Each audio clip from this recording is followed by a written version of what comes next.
Welcome back, everyone. You know, if you absolutely love dissecting how complex corporate strategies are built from the ground up, well, you are in the exact right place. Today's explainer is basically a masterclass in reading between the lines of financial news.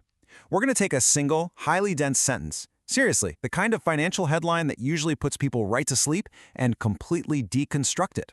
We'll uncover how money, physical infrastructure, and strict deadlines are all aligning to completely reshape healthcare access. So if you're ready to decode the blueprint of a major corporate expansion, let's get right into it. Okay, let's dive into this. 3011. Now, in the context of our explainer today, this isn't a stock price, and it definitely isn't a revenue figure.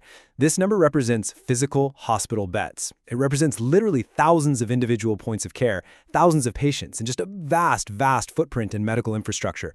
But, to understand how a company actually gets to a number this incredibly massive, we really have to understand the underlying strategy driving the whole shebang. Part 1, the dual announcement, going public and physical expansion. So here is the exact headline that serves as the foundation for our entire analysis today. IPO-bound Paras Healthcare targets 36% rise in bed capacity to 3,011 by FY28. That is just a single sentence, right? But man, it is incredibly dense. It tells us the how, being IPO-bound. It tells us the what, a 36% rise to 3,011 beds. And it tells us the when, by financial year 2028. Our job today is to unpack this piece by piece, because this single line perfectly encapsulates modern corporate healthcare strategy. Part 2. Funding through an IPO. The financial engine. Now, you might be thinking an IPO is just a Wall Street milestone, right? Like just a fancy day for executives to ring a bell and trade shares. But in the world of healthcare, an IPO is an absolutely essential construction tool. You literally cannot pour concrete, buy advanced medical equipment, or hire specialized surgeons without an immense influx of public capital. Aggressive infrastructure expansion, especially on the scale Paras Healthcare is proposing, would be nearly impossible otherwise. So think of it like this. The IPO is the fuel, and the hospital beds are the destination. Part 3. The 36% surge, a rise in bed capacity. 36%. Just take a second to think about the sheer scale of a 36% surge in capacity for an already established corporate healthcare provider. Expanding operations by more than a third requires immense logistical coordination. I mean, we are talking about brand new hospital wings, potentially entirely new campuses, and obviously a vast expansion in the workforce to staff them. This isn't just some abstract business metric on a spreadsheet.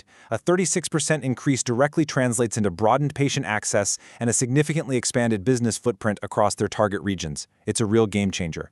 And this brilliantly illustrates the math behind it. By reverse engineering their target of 3,011 beds, we can see their current estimated capacity sits right around 2,214 beds. That gap between where they are and where they're going, it represents years of planning, millions in capital deployment, and ultimately almost 800 brand new operational hospital beds added to the healthcare system. It really grounds those abstract percentages into a tangible physical reality. Part 4. Reaching FY28, the target timeline. Watch how this all builds across the chronological roadmap. You can clearly see how the financial catalyst connects directly to the final physical outcome. In the current phase, well, it's all about pre-IPO preparation, getting the books in perfect order while managing their existing roughly 2,200 beds. Then comes the critical inflection point, the IPO event itself. This is where they secure the capital. And finally, deploying that capital rapidly to ensure that by the time financial year 2028 closes out, that target of 3,011 beds is fully operational. It is an incredibly tight, highly coordinated timeline where high finance and physical construction have to operate in perfect sync. So the crucial point is the sheer contrast between where Paras Healthcare is today versus the total powerhouse they aim to be by the end of this timeline. Today, they are a private entity operating at a lower capacity. But if they successfully execute this blueprint, by FY28, they are going to be a publicly traded heavyweight with an expanded infrastructure of over 3,000 beds. It is a complete corporate metamorphosis, fully funded by public markets and driven by a massive demand for healthcare access. Which, of course, leaves us with one really critical question. Are other regional healthcare providers going to watch Paras Healthcare's aggressive blueprint and realize they must do the exact same thing or risk being completely left behind by FY28? The race for medical infrastructure is accelerating fast, and right now, Wall Street is the one footing the bill. Thank you so much for joining me for this explainer. Keep your eyes closely on the healthcare sector, and I will see you next time.